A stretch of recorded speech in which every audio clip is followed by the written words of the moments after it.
Hi everyone, welcome back to my channel. I'm Andreea for those of you who are new in here. And in today's video, I am going to talk about the most common skincare mistakes. And listen, I'm not going to do this video all by myself because I'm not an expert when it comes to skincare. I have a very special guest, Dr. Harry Arampatzis. And I'm so happy to have you here, Harry. Thank you for coming. Thank you so much for the invitation. It's also a great pleasure to be with you, Andrea. I want to get straight into it. I just mentioned the word expert. And I wanted to ask you, what makes an expert? Because we are seeing everyone talking about skincare, and it's a subject that is so complex, and everybody seems to be a little expert nowadays.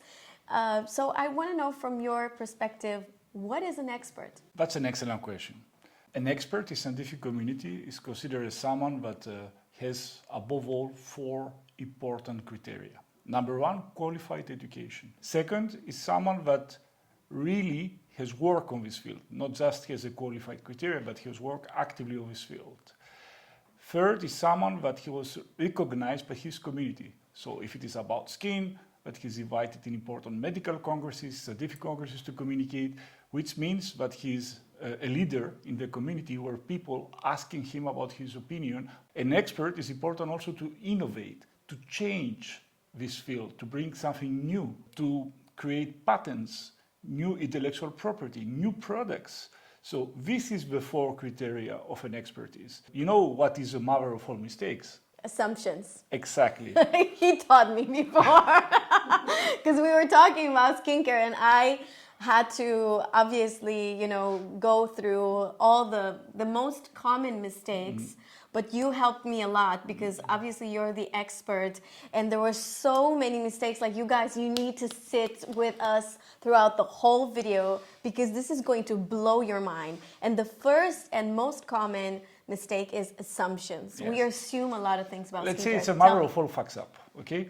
People make choices based on assumptions.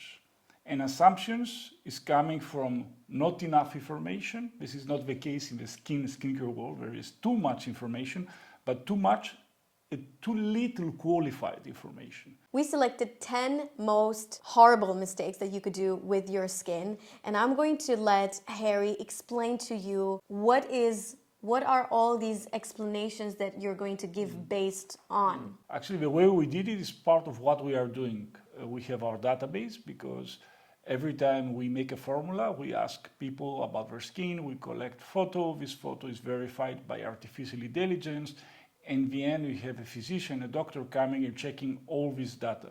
So based on this data, it is not just a few, it's 500,000 people. We found out the mistakes that has the biggest impact on their skin health and the skin beauty as a consequence. Mistake number 1 is that people, they don't look at the skin like an organ. So many people, they make the wrong choices and they're in the end over-creamed and under-treated. Can you imagine how absurd it sounds to decide about what's your heart condition and go buy the drugs you need?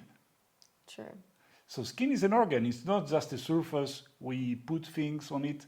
It's interacting, has a connection with the brain, with the kidneys, with the gut. It's thinking by itself. So skin is an organ, and you have to understand that what you see is what is happening beneath. It's an organization of living cells that communicate each other.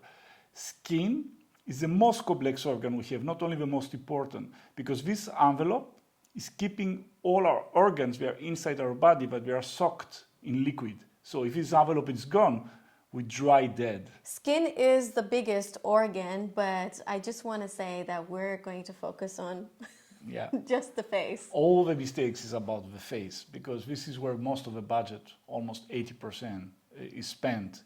Everything is about the face. It's the most important part of the skin. First thing, what everybody's using? Moisturizer. Yeah, I think everyone has a moisturizer. And that leads us to the next mistake, which is? Moisturizer kills the moisture. This is mind-blowing for me because we all have this idea that the more moisturizer I use, the more hydrated I'm going to be. Please explain us. Yeah, this is part of how people are educated, that you need to moisturize, you need to moisturize. But when you moisturize your skin, you give a message that you don't need water, you don't need lipids, you don't need proteins. And as a consequence, you need more moisturizer. So the skin knows how to moisture by itself. But if you give him everything he needs, it becomes lazy. And I'm sure that you guys have this experience where if you don't use the moisturizer like all the time, you can feel your skin tight, which is not normal, right? Yeah, actually the moisturizer is necessary for people having a real dry skin. And dry skin is just 15% of the population. It's not everybody. But at the end, we all become some kind of moisturizer addicts. So we are junkies of moisturizers. Okay. But speaking of this, dry, I want to talk about the third mistake, which is what is the difference between dry and dehydrated? If you look at it, all mistakes are connected. Dry skin is a condition that is specific to certain skin issues, like atopic dermatitis, like psoriasis, like rosacea. This is a really dry skin. Again, 15% of the population. So this is where you need to restore the hydrolipidic film of the skin. So you need to bring creams that are rich in lipids and somehow they are protecting the skin barrier. Because dry skin, you're not able to produce your own skin barrier. So basically dry means it's missing oil. Yes, dry is missing oil on the surface. Dry skin, you can see by the aspect. You have flaky skin, you have squams on your skin. This is a dry skin, okay? Dehydrated skin, everybody becomes dehydrated with age. It's part of the aging process. And this you see by open pores. The skin feels tight. Everybody thinking that open pores is texture. It's not texture, it's aging. For this you need gentle anti-aging actives. Actually you need skin boosters, so you can boost collagen, fibers, hyaluronic acid, which retains water. Okay, so those fibers retain the water within the skin and they reduce the dehydration. Now you mentioned something that just blew my mind, and it's not the first time you mentioned this, because I always complain about large pores, but you just said that large pores, it's kind of a sign of aging.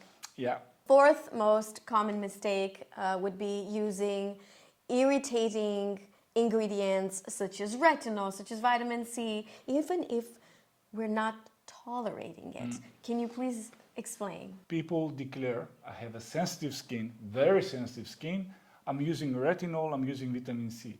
Retinol and vitamin C are great actives, too much mediatized, but it doesn't mean that because those are mainstream actives that is good for your skin. If you aggress your skin, you will accelerate aging. So you should be very careful if you tolerate well retinol, if you tolerate well vitamin C. We have a great database of images of people with dermatitis due to too much retinol, sensitive skins full of redness. And once we take out those actives of the skincare routine, then the skin becomes healthy again. And here we have, yes, patient, lady, 44 years old, sensitive skin, acne-prone skin, using retinol and glycolic acid of the skincare routine. So what we see? Acne becomes worse, she has redness, she has post-inflammatory hyperpigmentation, so she has more pigment. So in this case, what would be the right skincare routine that she should adopt? Yeah, maybe this is a French school, but always say be gentle to your skin. Okay. Start by using the right cleanser. Try to target the redness, the inflammation, the acne with gentle actives in the beginning. And then go progressively to more aggressive actives. Check if you tolerate retinol. But in this skincare condition, which is quite complex, you need a professional to help you to pick up your skincare routine. It's not so simple. Okay, this is a second case. Okay, so he has tendency to make pigmentation.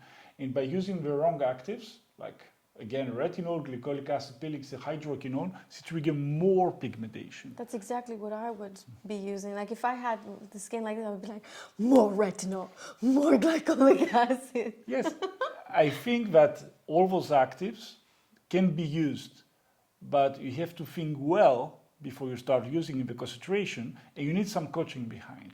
So if you're going too fast, too strong, most probably you're going to trigger more of a problem you have. And I can see redness, a lot of redness on their Yes. cheeks and a little bit on the chin. Yes. Those are the vitamin C followers. I would call them followers because we're using vitamin C while your skin is not tolerating vitamin C. Vitamin C is not for the sensitive skin. It's not for the... So the redness we see is due to the vitamin C. You can see it also the way it's spread on the face is where we put the skincare. When people come saying, I have a sensitive skin, the right question to raise is, do you have a sensitive skin or do you have a sensitized skin by the wrong skincare choices? Mistake number 5 is not considering the medical condition and the medication that you're using. Totally true. People were not told that if you take some kind of medication, your skin might change due to this medication. Okay? So it looks so simple. Everybody's thinking about changing the skincare routine when the season is changing or when we are getting older, but nobody's thinking that when I take medication that might have an impact to my skin, so I should adapt my skincare routine. Okay, well, but what are the most common medication that people take and that would change the skin? Antidepressant, they can change the skin sensitivity, they can change the skin tolerance to UV, to the sun. Wow. Okay, this is very important, so they can really trigger pigmentation, reactions to the sun. Contraceptives can create acne rashes. They can increase the pigmentation, so you can have a melanocyte that becomes more active. As well, thyroid, hyperthyroid or hypothyroid, they can increase skin dryness, they can induce a dryness, and not dehydration, dryness, or they can make the skin thinner, so they can accelerate the skin aging. Mistake number 6, not taking sunscreen seriously enough. And I have to say, I am guilty of that. I've only started to use sunscreen since I get into this post-social media thing where sunscreen became more popular. But I would say 10 years ago, I would never apply sunscreen on my face. I would be like in the sun like a chicken at the rotisserie trying to like get all the tan because we all love a tanned skin. So tell us more why sunscreen is so important, and to also reapply sunscreen is also very important. Sunscreen is the most important at the aging step on a skincare routine, especially for our face. Yeah, it sounds maybe like a cliche, but it's something that everybody feels like the obligation to say in order to be cosmetically correct, sunscreen first. But when we look to our panels, we are 80% of people, they're using vitamin C, retinol, peptides in their skincare, niacinamide, but only 30% saying I'm using sunscreen daily. We should have 100% of people using sunscreen.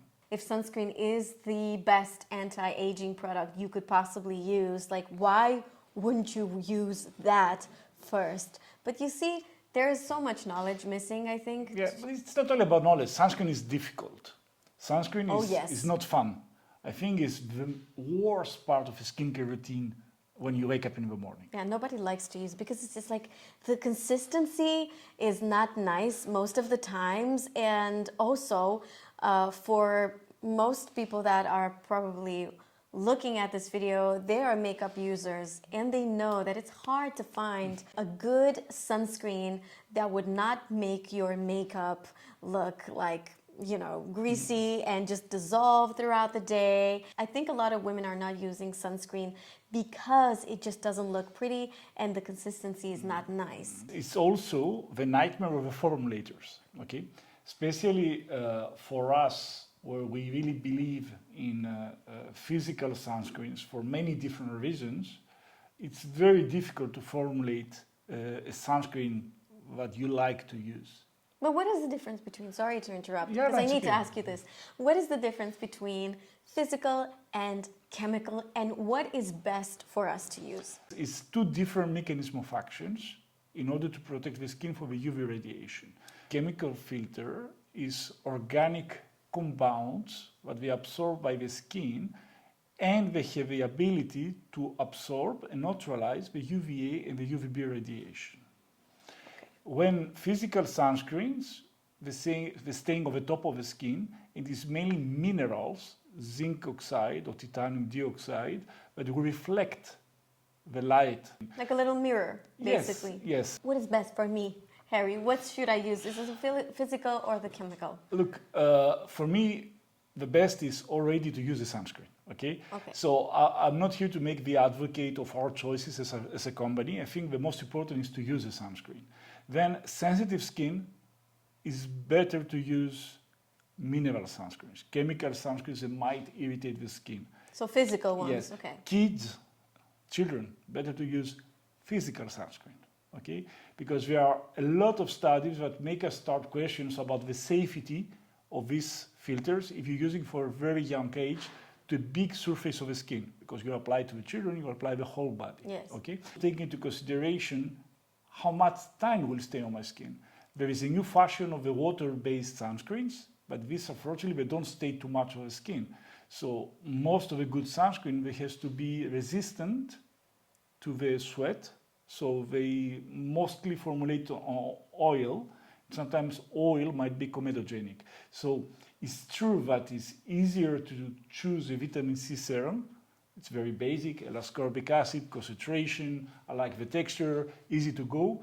But when it's about to use a sunscreen, it's much more complex. So this is the reason I understand people, they try sunscreens, they don't like them, and they stop using them. What I took from this topic about sunscreen is that it doesn't really matter if it's physical or chemical. The most important thing is to use it and, of course, to reapply it. Yes, it's important to renew the sunscreen every 2 hours. People, they should dedicate time in order to find the right sunscreen for them. And once they found the right sunscreen, they should stick to it. Yeah. What do you think about the SPF in makeup? SPF in makeup is a good thing, but it doesn't make it a sunscreen. A makeup with SPF doesn't mean that it protects the skin in the same way that a sunscreen is protecting, especially when it is about the broad spectrum protection, which means UVA and UVB. And second is the quantity you need to apply. You can never apply this quantity of makeup in order to get the sunscreen protection. If not, your face will be colored in a such way, but then is your expertise. You can understand that if you have to put this amount, your makeup will look horrible. Like I said, Harry came like super well prepared, and I'm shocked to see this image that I'm going to put on the screen with these two twin ladies. Yes. Actually, why do they look so different? I think this image is very good to educate people why sunscreen is the most important step in the anti-aging skincare routine. Two sisters, genetically twins. One has been exposed to the sun, and the second was not been exposed to the sun. So actually, when you look the difference of the skin, what we see, I mean, the one looks like 15 to 20 years older than her twin sister. What we see is UV damages, is pigmentation, is wrinkles, skin laxity. The skin is broken. It's all this collagen fiber that are totally broken. The skins become thicker. You have a bad skin texture. While her sister, she looks, let's say, much better. You know, as a makeup artist, I've noticed that as soon as I even out the skin with makeup, I immediately get that effect of like youth. Because the most important thing, in my opinion, as an expert in makeup, is even skin is what gives that youthful look. These two images are like speaking basically for themselves. When it's about sun exposure, you have a capital. And once this capital spend is finished, you don't really have a plan B. There is no reset button. So this is a second case. It's a sunscreen user, but only during summer. She doesn't mean every 2 hours. She started using sunscreen quite old, after 30 years old. And she's playing golf, so she's quite exposed all year long. Yeah. So we see that actually not using enough sunscreen is like using no sunscreen, because it still has the same UV damages as the photos we see before. Yeah. And she's just 51 years old. Mistake number 7, ignoring your neck and your hands. Yeah. I have to say something. I'm very proud of myself because I always use, whatever I use on my face, I always use it on the neck and also on the back of my hands. This is something that I've seen my mom doing. So sometimes she would have, you know, extra product and would always use it on the back of her hands. Very proud that I'm not making this mistake, but I know just from my expertise as a makeup artist and from meeting so many women all the time is the neck and the hands. They really show your age. Totally agree. And it sounds again like a cliche, but when we see our panel, we see very often photos like this where we can see young or older women having a huge difference between the face and the décolleté. So make the extra step. This is on the long run, you will see the difference, because if you don't do this on the long run, little by little, the quality of skin between the face and the neck, and the hands of course, will start to change. That's such an important thing that you say on the long run, because we're so eager to see results right away. We want things to happen immediately. And this is mistake number 8. Exactly, Andrea. Thank you so much. The people don't give enough time to the product to work. And most probably because they see the face every day in the mirror. And skincare is about these little changes that is occurring little by little, but you get used. But when we take people photos, when they start using, and 3 months after, and they look at the photo, say, wow, that's such a big difference. But when they see their face and you discuss with them without the photos, they are not happy. They say, it doesn't work. It's very important about skincare. It's about consistency. Don't change skincare routine. Everybody say, yeah, change your skincare routine from time to time, your skin gets used. No, your skin doesn't get used, it's getting better. Now, I'm very curious to know, and I'm sure people are curious to know, how much time should we give products to actually see results? Because I'm a content creator and people expect me to give them, to try a product and to give them my opinion right after 2 uses. They expect me to already say, okay, I've noticed this and this. Other than immediately notice the texture and how it feels on the skin, I've never really seen any product work instantly. So tell us more about time. Under the condition that you pick up the right product, pigmentation, you shouldn't expect any visible results before 3 months. 3 months for pigmentation, Yes. okay. Aging, 3 months also. You can see noticeable results 3 months. So we can actually reverse the process of aging with skincare? We can really slow down, Okay. not reverse the process of aging. How long does it take to treat rosacea? If you really have a rosacea flare, you use the right skincare routine, you can see even the first results within 1 week. 1 week? Yes, because rosacea, the skin is really an inflammatory condition. And for the moment you are able to take out what triggers the inflammation, the reaction of the skin is almost immediate. Here, for example, we have cases of hyperpigmentation.